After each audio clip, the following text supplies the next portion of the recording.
Good morning বন্ধুরা, আমি অনেক দিনই উপরে আসতে পারিনি আমার ককটেল পাখিগুলোকে দেখতে। উপরে আমার দুটো কেজে ককটেল পাখি 3টি করে ডিম দিয়েছিল। আমার কিছু পায়ের সমস্যার জন্য আমি উপরে উঠতে পারিনি প্রায় 1 মাসের বেশি। তো সেক্ষেত্রে আমি উঠে দেখলাম, কষ্ট করে উঠে দেখেছি যে উপরের যে আমার কেজটা তার মধ্যে 3টে বেবি, 3টে ডিমের 3টে বেবি হয়ে অনেক বড় হয়ে গেছে।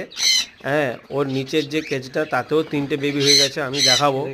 তো অনেক কেজগুলো নষ্টও হয়ে গেছে, অনেক নোংরা করে ফেলেছে এরা। এই উপরের কেজের 3টে বেবি বার করেছি, দেখুন কত সুন্দর। এটা দেখুন কত সুন্দর, কত বড় বড় হয়ে গেছে। হ্যাঁ, এগুলো টেম দেখতে কি সাইজের সুন্দর হয়ে গেছে, দেখুন। দেখো কত সুন্দর। একে টেম করলেও খুব সুন্দর টেম করাও যায় এই সমস্ত বার্ডকে আপাতত।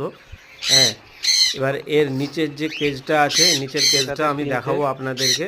নিচের কেজের ডিমগুলো ফুটে গেছে, ফুটে ওদের বাচ্চাগুলো হয়ে গেছে। এবং ওর নিচের যে কেজগুলো আছে আমি দেখাচ্ছি, একটু দেখুন ভালো করে। হ্যাঁ, অনেক খাঁচাটা অনেক নোংরা হয়ে গেছে, এগুলো একটু পরিষ্কার করতে হবে। দেখুন এই 3টে বাচ্চা, এরও ডিম ফুটে গেছে, কত সুন্দর চোখও ফুটে গেছে, কত সুন্দর দেখুন। হ্যাঁ, পেরেন্টস আছে কাছে।